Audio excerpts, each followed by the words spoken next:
নমস্কার বন্ধুরা, ববি কিচেনের নতুন একটি পর্বে সবাইকে স্বাগত জানাই। আপনারা সবাই কেমন আছেন? আশা করছি সবাই ভালো আছে। ভালো থাকুন, সুস্থ থাকুন এবং আমার প্রত্যেকটি ভিডিও দেখতে থাকুন। আর আজকে কিন্তু বানাবো কোনো রান্না বান্না নয়, বিশেষ একটি জিনিস আপনাদের সামনে নিয়ে এসেছি। এখন কিন্তু প্রচুর গরম পড়ে গেছে, আর এই গরমের মধ্যে কিন্তু আমরা একটু ঠান্ডা কোনো কিছু খেতে ভালোবাসি। তো ঠান্ডাটা হচ্ছে সেটা হচ্ছে স্প্রাইট। হোমমেড স্প্রাইট কিভাবে বানাবো, বাড়িতেই তৈরি করব। সেই হোমমেড স্প্রাইটটা আপনাদের সামনে কিভাবে আমি তৈরি করছি আপনারা অবশ্যই সম্পূর্ণ ভিডিওটা দেখবেন। আশা রাখছি সবার ভালো লাগবে। চলুন রান্নাঘরে যাওয়া যাক। তো সম্পূর্ণ ভিডিওটা দেখতে থাকুন। এখানে 3টে পাতি লেবু নিয়েছি। স্প্রাইটটা তৈরি করার জন্য পাতি লেবু বিশেষ কিন্তু লাগবে। আমি একটা পাকা পাতি লেবু নিয়েছি, মানে একদম হলুদ, আর দুটো কাঁচা নিয়েছি। কাঁচাটা কিন্তু অবশ্যই লাগবে, কাঁচা না হলে কিন্তু হবে না। তো আমি পাতি লেবুটাকে কেটে নেব। কিভাবে কাটছি আপনাদেরকে একটু এটা কিন্তু বিশেষ দেখতে হবে, না হলে কিন্তু সম্পূর্ণ আপনারা স্প্রাইটটা ঠিক মতো বানাতে পারবেন না। আর এটা অবশ্যই স্কিপ করে ভিডিওটা দেখবেন না, তাহলে কিন্তু বুঝতেই পারবেন না। দেখুন দুপাশটা আমি কেটে নিয়েছি ঠিক এইভাবে। ছোপাগুলোকে কিন্তু একটা বাটির মধ্যে রাখছি। এই যে এরকম করে, যেরকম আমরা আলু ছাড়াই না, ঠিক সেইভাবে কিন্তু পাতলা পাতলা করে ছালটাকে তুলে নেব। এটাকে কিন্তু অবশ্যই ভালো করে দেখবেন, আর এটা কিন্তু একদম কাঁচা লেবু। দেখুন ঠিক এইভাবে আমি ছাড়াবো লেবুটা।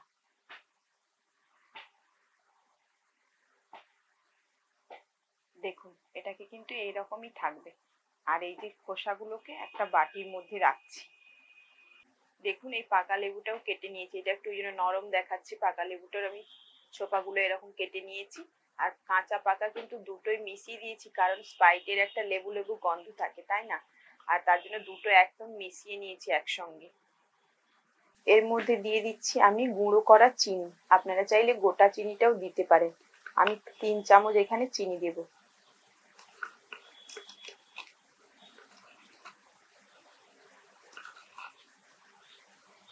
আমি যে এখানে লেবুর খোসার সঙ্গে চিনির গুঁড়োটা দিয়েছি, সেটাকে হাত দিয়ে ভালো করে চটকে চটকে মেখে নেব।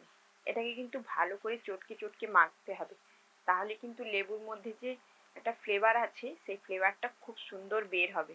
তাহলে কিন্তু স্প্রাইটের যে একটা সেন্ট, দুর্দান্ত একটা, আর সেই লেবু লেবু গন্ধটা কিন্তু আসবে। আর এটাকে ভালো করে চটকে চটকে মেখে নেওয়ার পর কিন্তু দেখবেন একটা সুন্দর একটা এর ফ্লেভার আর এবং কালার দুটোই চেঞ্জ হয়ে গেছে। তো এটাকে আমি ভালো করে মেখে নিয়েছি চটকে চটকে। এটাকে 4 ঘন্টার জন্য আমি ঢেকে রাখবো।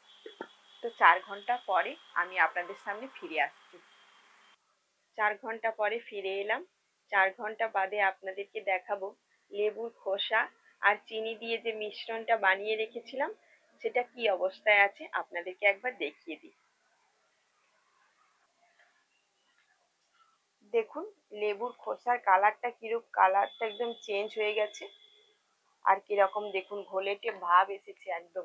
যে জুসটা বের হয়েছে এর থেকে আপনাদেরকে দেখাচ্ছি দেখুন। আর কতটা গাঢ়ত্ব এসেছে দেখুন। দেখুন আর একদম কালারটা চেঞ্জ হয়ে গেছে। লেবুর খোসাগুলোরও কিন্তু কালার চেঞ্জ হয়ে গেছে। এটাকে কিন্তু আমি আবার হাত দিয়ে একবার ভালো করে মেখে নেব। আর কি দারুণ একটা সুন্দর সেন্ট বের হয়েছে। যেহেতু লেবুর খোসার যে মিশ্রণটা, দারুণ একটা সেন্ট বের হয়েছে। দেখুন কতটা জুসটা কতটা বের হয়েছে দেখুন। যে লেবুগুলোকে ছাড়িয়ে নিয়েছিলাম, মানে খোসাগুলো ছাড়িয়েছিলাম যে পাতি লেবুগুলো থেকে, এবার ওই পাতি লেবুগুলোকে আমি কেটে নিচ্ছি বটি দিয়ে। একটু কেটে নেব যাতে রসটা বের করতে পারি, সেভাবে কিন্তু আমি কেটে নিচ্ছি। একটা ছাঁকনি নিয়েছি, আমি হাত দিয়ে লেবুর রসগুলোকে বের করে নিচ্ছি। আপনাদের কাছে লেবুর রস বের করার যন্ত্রগুলো থাকলে সেগুলো দিয়ে বের করে নেবেন। আর লেবুগুলোর ভালোই কিন্তু রস আছে। দেখুন একদম কত রস বের হচ্ছে, কত সুন্দর রস দেখুন। আর এই লেবু রসটাই কিন্তু দরকারও আছে স্প্রাইট বানানোর জন্য। সবগুলো কিন্তু আমি বের করে নেব।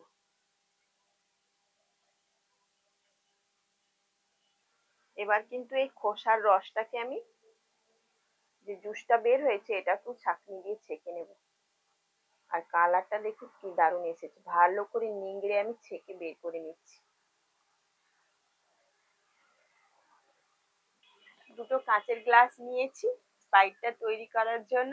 আর এখন কিন্তু বিশেষ এইভাবে স্প্রাইটটা বাড়িতে বানিয়ে খাবেন, দেখবেন কতটা মানে খেতে দুর্দান্ত লাগে। দোকানের স্প্রাইটের মতো একদম কোনো অংশে কম হবে না।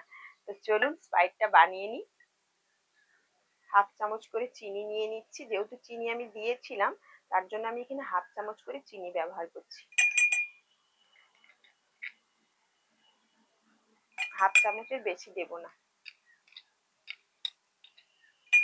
এবার দিয়ে দিচ্ছি লেবুর রস 1 চামচ করে।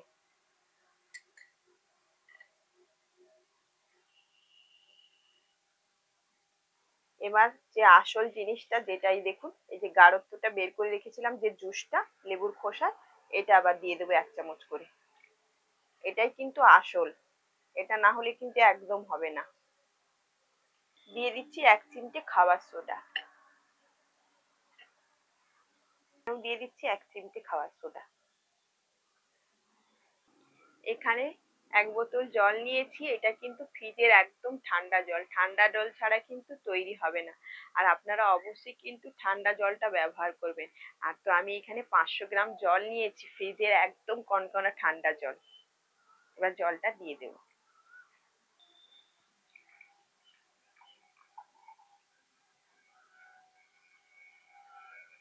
দেখুন কত সুন্দর কিন্তু গেজা উঠছে, দেখুন কালারটাও দেখুন, ঠিক একদম স্প্রাইটের যেরকম গেজে ওঠে ভেতর থেকে, ঠিক সেরকম। চামচ দিয়ে গুলিয়ে দিচ্ছি, চিনিটা গুলে যাবে।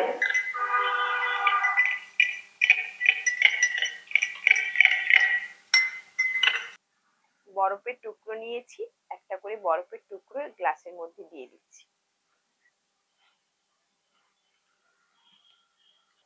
আমাদের স্প্রাইট একদম রেডি। আর আমার ছেলে চলে এসেছে স্প্রাইট খাওয়ার জন্য। দাঁড়াও, গ্লাসটা ধরো। ইয়েস, আমরা খাই একটু গরমে, কেমন খেয়ে বলো।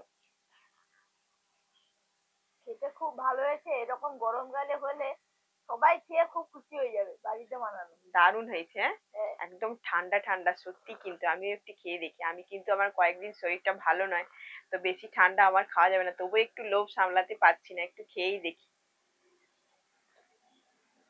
আহ, দারুণ হয়েছে, দারুণ। আপনারা অবশ্যই বানাবেন, বাচ্চা থেকে বড় সবারই কিন্তু ভালো লাগবে এই গরমে। এরকম যদি অতিথিও আসে, আপনারা এরকম বানিয়ে যদি মানে কোনো বোতলে করে স্টক করে ফ্রিজের মধ্যে রাখতে পারেন, দারুণ লাগবে খেতে। আপনাদেরকেও জিজ্ঞেস করবে যে আপনারা কিভাবে বানালেন। অবশ্যই অবশ্যই করে এইভাবে বাড়িতে বানাবেন, খুবই ভালো হয় খেতে। আর বাজার থেকে কিনে খেতে হবে না, কম খরচে সহজেই কিন্তু আপনারা বানাতে পারবেন। কিন্তু ওই 4টি ঘন্টা আপনাদের হাতে সময় নিয়ে কিন্তু বানাতে হবে। তো চলুন, আবার একটি কোনো নতুন ভিডিওতে আপনাদের সঙ্গে দেখা হচ্ছে। আজকের মতো বিদায় নিচ্ছি। টাটা করে দাও। টাটা।